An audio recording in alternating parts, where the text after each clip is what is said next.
नमस्कार गुरुजी। धेरै बेर सोचेपछि मलाई लाग्यो कि मेरो दर्शन कुनै ध्यानमा हुनेछ, जुन शरीर वा मन होइन।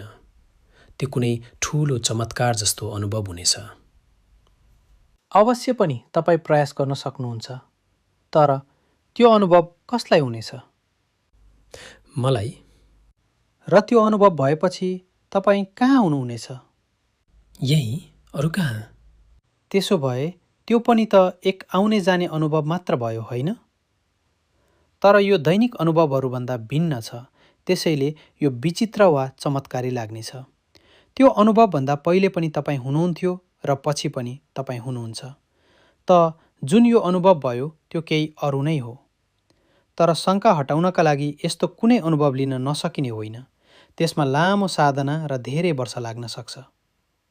नै गुरुजी, मलाई शङ्का छैन। मेरो मान्यता गलत थियो। त्यो पनि आउने जाने अनुभव नै हुनेछ, मेरो तत्त्व होइन। हो, तत्त्व त यही हो जो अहिले छ। अनुभवहरू विचित्र हुन सक्छन्, तर तत्त्व होइनन्। तत्त्व अति सरल र साधारण छ। तर त्यो के हो गुरुजी? हामीले अहिलेसम्म जति पनि अनुभवहरूको जाँच गर्यौँ, सबै आउँछन्, जान्छन्, परिवर्तन हुन्छन्। त्यसैले ती सबै तत्त्व होइनन्। यस्तो के छ जो यी परिवर्तनशील अनुभवहरूमा एकनास रहन्छ? ध्यान दिनुहोस्, यी सबै अनुभवहरूलाई आउँदै जाँदै गरेको देख्ने त सधैँ रहन्छ, त्यही तत्त्व हुनेछ। यदि त्यो पनि गयो भने अनुभव कसलाई हुनेछ? तर त्यो कसरी देखिन्छ? कसले देख्छ? यदि देखियो भने त्यो पनि कुनै आउने जाने अनुभव हुनेछ, होइन? हो, यो कुरा सत्य हो। म वा मेरो तत्त्व कुनै अनुभव होइन। यही हरेक अनुभवको परिवर्तनमा बाँकी रहन्छ। के कसैलाई त हर प्रकारका अनुभवहरू भइरहेका छन् नि, होइन? हो, भइरहेका छन्। यसमा कुनै शङ्का छैन। जसलाई अनुभवहरू भइरहेका छन् त्यसलाई साक्षी भनिन्छ। यसलाई अनुभवकर्ता वा दृष्टा पनि भन्न सकिन्छ। म सबै अनुभवहरूको साक्षी हुँ। आश्चर्यको कुरा, यी सबै अनुभवहरू वस्तु, शरीर, मन एक्लै पाइँदैनन्। तिनको साक्षी पनि हुन्छ। र अझ ठूलो आश्चर्यको कुरा, साक्षी कुनै वस्तु, शरीर, मन होइन तैपनि छ। अझ त्यो म हुँ। हो, साक्षीलाई देखेर होइन, भएर जानिन्छ। के तपाईँ यहाँ अहिले हुनुहुन्छ? हो, यसमा कुनै शङ्का छैन। यदि सबै अनुभवहरू, मान्यताहरू हटाइदियौँ भने पनि तपाईँ हुनुहुन्छ। अब के बाँकी रहन्छ?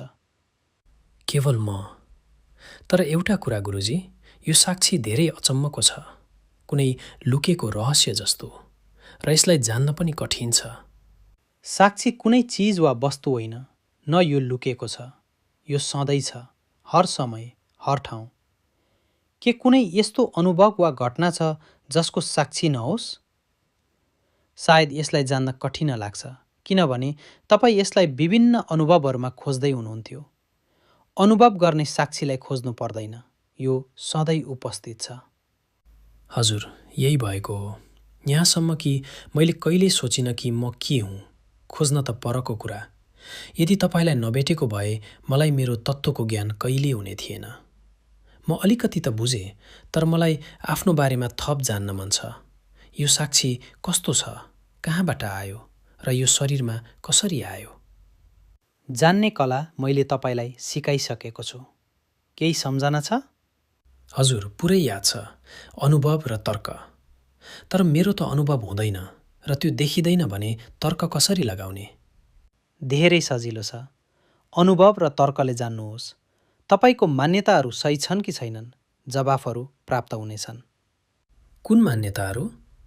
यही कि साक्षी यस्तो हुनेछ, त्यस्तो हुनेछ, वा कतैबाट आयो वा शरीरमा छ। यी सबै त मान्यताहरू नै त हुन्। मान्यता कसरी? यी त केवल प्रश्नहरू हुन्। यदि मान्यताहरू हुन्थेनन् भने त प्रश्नहरू पनि हुने थिएनन्। तर केही छैन, यो सबै जान्न सम्भव छ। याद राख्नुहोस्, साक्षी कुनै अनुभव होइन, कुनै वस्तु, विचार वा कल्पना होइन। अब आफ्नो अनुभवबाट बताउनुहोस्, यो कस्तो छ? यसको रूप, रङ, पदार्थ, उचाइ वा तौल के छ? न रूप रङ देखिन्छ, न कुनै पदार्थले बनेको देखिन्छ। वस्तु होइन। तब के उचाइ, लम्बाइ र तौल? हो, ठिक भन्नुभयो। यो तपाईँको आफ्नै अनुभव भयो। यदि साक्षीको पदार्थ, रूप, रङ हुन्थ्यो भने के हुन्थ्यो? के त्यो तपाईँ हुनुहुन्थ्यो? के त्यो तत्त्व हुन्थ्यो? होइन, तब त्यो कुनै वस्तु हुन्थ्यो, अनुभव हुन्थ्यो, घट्ने, बढ्ने, टुट्ने, बन्ने, परिवर्तन हुने, र त्यो तत्त्व हुने थिएन। धेरै राम्रो जवाफ। यो तपाईँको तर्क भयो। जवाफ प्राप्त भयो? हो गुरुजी, यो त सजिलो थियो। यस्तै गरी तपाईँ देख्न सक्नुहुन्छ, साक्षी शरीरमा हुँदैन, कतै हुँदैन। यो वस्तु होइन जुन कतै राख्न सकियोस्। यो कुनै प्रक्रिया पनि होइन जुन कतै चलोस्। यो सबै अनुभवहरू हुन्, अनुभवकर्ता होइन। नाम, रूप होलान्, तर तत्त्व होइन। तपाईँले ठिक भन्नुभयो। यो पनि मेरो मान्यता नै थियो। तपाईँ यति भन्न सक्नुहुन्छ कि म निराकार हुँ, अरूप हुँ र कुनै वस्तु, शरीर वा मानसिक अनुभव होइन। त्यसैले पराभौतिक र परामानसिक हुँ। यस्ता ठुला ठुला शब्दहरू मैले टिपोट गर्छु। मैले यो सबै कतै पढेको थिएँ, तर आज बुझेँ। अब कुनै रहस्य बाँकी रहने छैन। अब तपाईँ सबै जान्न सक्नुहुन्छ। के तपाईँ यो मान्नुहुन्छ कि तपाईँ कतैबाट आउनुभएको हो? हजुर, सबै चिजहरू कहीँ न कहीँबाट त आउँछन् वा बन्छन् र नष्ट हुन्छन्। तर तपाईँ कुनै चिज होइन, वस्तु होइन। यो याद छ नि, होइन?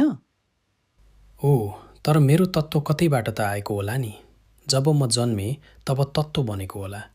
अब त मलाई केही याद छैन। म एक शिशु थिएँ। जुन सानो थियो, जुन जन्मियो, त्यो शरीर हो। हो, शरीरहरू आउँछन्, जान्छन्, तर तपाईँ शरीर होइन। शरीरसँग साक्षीको सम्बन्ध त्यही हो जो हरेक अनुभवसँग हुन्छ। साक्षीलाई शरीरको जन्म, विकास र मृत्युको अनुभव हुन्छ। यदि साक्षी पनि जन्मिएको हो भने त त्यसको पनि अनुभव हुनु पर्थ्यो, र तब त्यो पनि आउने जाने कुनै शरीर वा वस्तु हुन्थ्यो, तर त्यो तत्त्व बनिने थिएन। त के म अर्थात् साक्षी कहिले जन्मिएको होइन? होइन, जन्मको धारणा वस्तु वा शरीरमा लागू गर्न सकिन्छ, तर तत्त्वमा होइन। उदाहरणको लागि एउटा घैँटोलाई लिनुहोस्।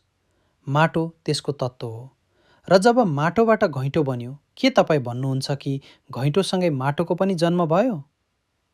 होइन, माटो पहिलेदेखि थियो, केवल रूप बदलियो।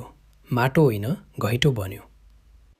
हो, त्यसै गरी तपाईँको शरीरको रूप बन्यो, तपाईँको तत्त्वको होइन।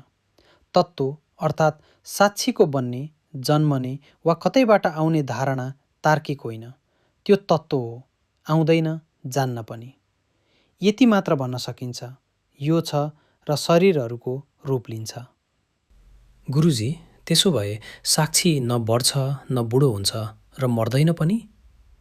होइन, यी धारणाहरू साक्षीमा लागू हुन सक्दैनन्। अनुभव वा शरीरमा लागू हुन्छन्।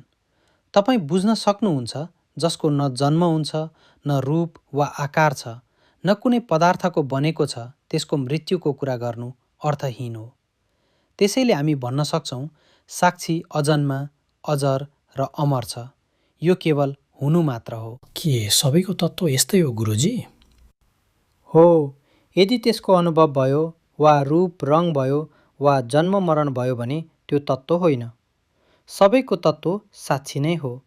यो कुरालाई तपाईँ आफ्नो अनुभवबाट जान्न सक्नुहुन्छ। अरूको तत्त्व जान्न यो हप्ता तपाईँ यही गर्नुहोस्। सबैको तत्त्व खोज्नुहोस्। हस् गुरुजी, अवश्य। अनि मेरो र तपाईँको साक्षी पनि त एकै जस्तो भयो, होइन? न केवल एकै जस्तो, यो एक नै हो, किनभने यो निर्गुण छ र सबै गुणहरू मेल खान्छन्। यो वस्तु होइन, त्यसैले यसको सीमा पनि हुन सक्दैन। भन्न सकिन्छ साक्षी असीम छ, र किनभने म र तपाईँ कुनै पनि दृष्टिकोणबाट अलग हुन सक्दैनौँ, यो एक नै हो। यो एक हुनु नै प्रेम हो। साक्षी स्वयं प्रेम स्वरूप हो। यसलाई हामी आध्यात्मिक प्रेम भन्न सक्छौँ, जो प्रेमको सर्वोच्च रूप हो। कति राम्रो कुरा। यो ज्ञान कति मधुर र कति दिव्य छ। तर म र तपाईँ प्रेम हौँ यो त मलाई पहिलेदेखि थाहा थियो।